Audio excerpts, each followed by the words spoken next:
वक्रतुण्डं महाकाय सूर्यकोटिसम्प्रभ निर्विघ्नं कुरु मे देव सर्वकार्येषु सर्वदा। ओम गजाननं भूतगणाधिसेवितं कपितजमुफलचारुभक्षणं उमासुतं शोकविनाशकारकं नमामि विघ्नेश्वर पादपंकजं। देखिए, आज हम वैशाख महीने का 7वां अध्याय भेजने जा रहे हैं। अब देखिए, कथा का एक अध्याय आप लोग रोज़ सुनिए और कथा सुनिए, सबको भेजिए, शेयर करिए, लाइक करिए, सब्सक्राइब करिए। अगर एक लोग करेंगी ना तो पुण्य कमाएंगी, क्योंकि कथा सुनाने का, भेजने का, करने का बहुत बड़ा महत्व होता है। तो इसलिए बार बार हम आप लोगों से कहते हैं कि आप लोग को कहानी कथा अच्छा लगे तो दूसरों को सुनाइए, दूसरों को भेजिए। जितने आप लोग दूसरों को देंगी, कथा सुनाएंगी, करेंगी, उतना पुण्य आप लोग भी कमाएंगी। तो वैशाख महीने का कितना बड़ा महत्व है, देखिए, जल का, स्नान का, दान का, जप का, तप का। अब देखिए, श्री नारद जी बोले कि धर्मराज, मिथिलापुरी का राजा अद्भुत चरित्र को देखकर आश्चर्य से हाथ जोड़ सुखपूर्वक बैठे हुए ब्राह्मण से यह कहने लगा कि महात्मन, मैंने बड़ी अद्भुत बात कही है। महात्मा आश्चर्यजनक होकर देखा, जिसके धर्मस्थ प्रताप से इच्छाकुल राजा मोक्ष को पाया। विस्तार पूर्वक हम कहते हैं।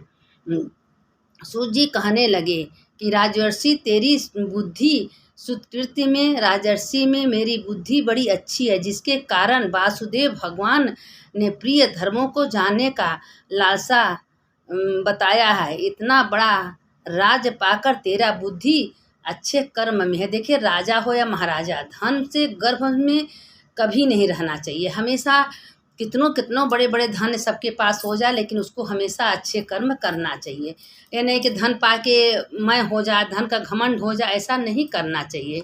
इसीलिए कहते हैं कि जिसके इससे मैं तुझे साधुओं में श्रेष्ठ शुद्ध भागवत मानता हूँ। हे सोम, मैं शुभ भागवत धर्मों का वर्ण तेरे सामने कहता हूँ, जिनको ज्ञान लेने की प्राणी संसार में जन्मादि बंधनों से छूट जाता है। शौच, स्नान, संध्या, तर्पण, अग्निहोत्र और श्रद्धा कर्म और जो वैशाख धर्मों को नहीं करता, वह स्वर्ग को नहीं जाता है, वह सीधे नरक में जाता है।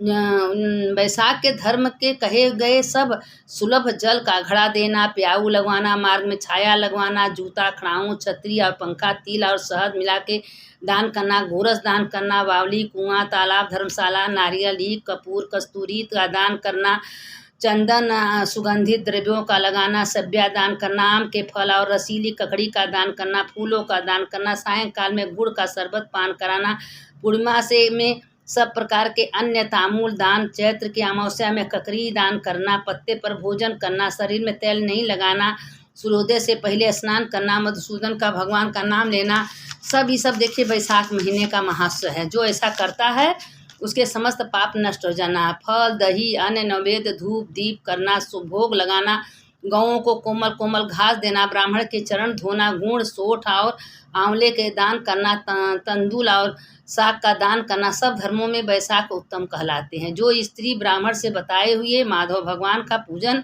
घर में, मंदिर में फूलों से न करे, उसे पुत्र और सुख की प्राप्ति नहीं होता। उसकी आयु तथा पति भी नष्ट हो जाते हैं। मूढ़ इस समय पूजन नहीं करेगा, जो 5 बार के राक्षस की योनि पाता है। जल का दान न करने से पक्षी की योनि पाता। अन्न दान न करने से अद्भुत कथा है। हे राजन, मैं तेरे सामने कहता हूँ, रेवा नदी के किनारे पर मेरे पिता पिचास हो गए थे। वह अपना मांस खाते हुए भूख और प्यास के मारे उनका शरीर शिथिल हो गया था। छायाहीन सेमर से वृक्ष के पास अन्न का मिलने के कारण उनकी चैतन्यता नष्ट हो गई थी। पूर्व संचित दुष्ट कर्मों से उनकी क्षुधा और तृषा बढ़ गई थी। उनकी कंठ नील छिद्र हो गए थे, क्योंकि वो कभी भी अन्न का दान नहीं किए थे। मैं अपना मांस खाते थे। खाते खाते एक दिन बड़े पिचास हो गए और पीड़ा से पीड़ित हो गए। उसके प्राण जाने का भय था। कुआं, तालाब, बावड़ी के जल को वह हलाहल विष समझते थे। मैं गंगा यात्रा के बीच जा रहा था। दैयोग से एक दिन राजा गंगा के लिए जा रहे थे, वैशाख महीने में नहाने के लिए। दैयोग से रेवा नदी के किनारे आ गया। ऐसा अद्भुत दृश्य देखा कि सामली के वृक्ष की जड़ से एक पिचास बैठा था। वो अपना ही मांस खा रहा था और बुरी तरह से प्यासा प्यासा चिल्लाता हुआ पापी मुझे मारने के लिए दौड़ा, परंतु मेरे तेज से वह ही निहत हो गया। हृदय में दया उत्पन्न हुई। तब मैंने उसने कहा, डरो मत, तू कौन है, जल्दी कह, मैं तुझे तेरे कष्टों का छुड़ा दूंगा। मैंने ऐसा कहकर उसे अपना पुत्र न जानकर कहने लगा कि हाँ, आतंक देश में भूनगर में जन्मा था। मेरा नाम मैत्र था और सकृत गोत्र में उत्पन्न हुआ था। तब विद्या, दान और ज्ञाति से बड़ी ही निष्ठा थी। मैंने संपूर्ण विद्या पढ़ी, तीर्थों में दान किया। मात्र लोभ के कारण मैं वैशाख में अन्न का दान नहीं किया, जिसके कारण से मुझे पिशाच की योनि प्राप्त हुई है। देखिए, हर चीज़ का महत्व होता है। जो अन्न का दान नहीं करते हैं वह देखिए कैसे पिशाच हो के अपना ही मांस खाते हैं। इसीलिए कहते हैं कि अन्न है, वस्त्र है, जो जैसा करता है उसी प्रकार से उसको मिलता है। मिली। मेरे घर में सुखदेव नाम के मेरे पुत्र थे, जो बड़ा ही ख्याति थे। उसे मेरी दशा देख देना कि मेरा दशा देखकर अन्न दान करने से पिशाच हुआ। नर्मदा नदी के तट पर वृक्ष के जड़ के बैठा था, स्वर्ग को नहीं गया, बड़ा दुखी हुआ और अपने मांस का भक्षण करता हुआ इससे पिता की पिशाच योनि छुड़ाने के लिए वैशाख में प्रातःकाल स्नान, जलदान, अन्नदान करे, जिसमें वैशाख विष्णु के प्राप्त होंगे। पिता के बात सुनकर मैं दुख के मारे उनको पांवों पर बहुत देर तक लकड़ी की तरह पड़ा रहा। बारंबार अपनी निंदा नेत्रों से आंसू भरकर कहने लगा, हे पिता, मैं ही तुम्हारा पुत्र हूँ, ब्राह्मणों के कर्म से भ्रष्ट प्रिय आनंदित होता हूँ, जिससे पितृस्वर का मोक्ष नहीं होता। अब तुम कहो कौन से कर्म से मेरी मुक्ति होगी। तब वह प्रसन्न होकर कहने लगा, यात्रा करके शीघ्र घर में मेष की संक्रांति में विष्णु भगवान के निमित्त अन्न अर्पण करो। भगवान ब्राह्मण को अन्न दान से मेरी मुक्ति कराओ, क्योंकि शास्त्र का सुनना, शास्त्र का पढ़ना, सत्संग करना, यह सब वैशाख महीने में बहुत उत्तम है। कि अन्नदान सब धर्मों में सारभूत है। राजन, जो तूने पूछा मैं तुझसे कहा, तेरी इच्छा और किस बात से सुनने की है सो तू पूछ, मैं तुझसे सत्य सत्य कहूँगा। जो भी वैशाख महीने में अन्नदान, जूता दान, छतरी दान देता है, उसके समस्त पाप नष्ट हो जाते हैं। अब देखिए, राजा जो है, इच्छाकुल का राजा था, वह सब कुछ किया, जल अन्न का दान नहीं किया, अपना पिशाच हो के अपना ही मांस भक्षण करता था। इसीलिए कहते हैं ना कि थोड़ा सा दान करना चाहिए। अन्न है, जल है, पानी है, फल है, फूल है, दही है। इस महीने में जो दान करता है उसी के लिए सब सुख सुविधा मिलती हैं। अब इसके आगे देखिए राजा ने क्या किया क्या नहीं किया। अब इसके आगे कथा हम कल आप लोग को सुनाएंगे, आप लोग सुनिएगा। देखिए, कथा हम बार बार कहते हैं, एक घड़ी आधे में पुण्यात, रोज पर डे कथा सुनना चाहिए। बार बार हम कहते हैं कि भोजन से पेट भरता है, आत्मा का खुराक सत्संग कथा से होता है। लोग कहते हैं कुछ न लेके आए हैं न जाएंगे, लेकिन जाते हैं। अपना कर्म धर्म, जो अपना जितना कर्म किए हैं वही साथ में जाता है, कुछ भी नहीं जाता, न झूठ, न चोरी, न पचपंच, कुछ भी नहीं जाता है तो अपना कर्म। तो इसीलिए भगवान ने आप लोग को भेजे हैं दुनिया में, तो अच्छा कर्म करिए, सत्संग करिए, कथा कहिए, कहानी सुनिए और सबको कथा सुनाइए, भेजिए, करिए। इससे आपको भी पुण्य मिलेगा, सुनने वाले को, फिर सुनाने वाले को। अच्युतम केशवम राम नारायणम कृष्ण दामोदरम वासुदेवम हरिम श्रीधरम माधवम गोपिका वल्लभम जानकी नायकम रामचंद्रम भजे हम। इसीलिए देखिए, जब ले भोलेनाथ जीवन दिए हैं, हम आप लोगों को एक अध्याय रोज, एक कथा रोज भेजेंगे, रोज सुनाएंगे। आप लोग सुनिए और सबको सुनाइए, सबको बांटिए। जितना बांटेंगी उतना भी पुण्य आप लोग कमाएंगी। अब देखिए, कथा भोलेनाथ का भी सुन लीजिए। भोलेनाथ की कथा से कितना बड़ा महत्व होता है। एक राजा थे, वह बहुत शंकर जी का पूजा करते थे, शंकर के मंदिर में जाते थे, हमेशा शंकर जी का पूजा पाठ सत्संग करते थे। तो एक दिन गांव के 3 आदमी को बुलाए, कहें कि भाई 3 आदमी आइए, एक हम मित्र बनाएंगे, जो अच्छा काम करेगा उसी को मित्र बनाएंगे। तीनों को भेज दिया, कहें जाओ जंगल में, जो एक एक बोरा भर के आम ले आएगा, जिसका आम जितना अच्छा रहेगा उसी को मित्र उसी को हम इस राज्य का मंत्री बनाएंगे। तो अब तीनों गए, तो एक तो खूब सुंदर सुंदर अच्छा सोच के आम भरा बोरा। एक ठो जो है सड़ा पड़ा, माँ कहे का राजा खोल के देखेंगे, सड़ा मड़ा गला भर दिया।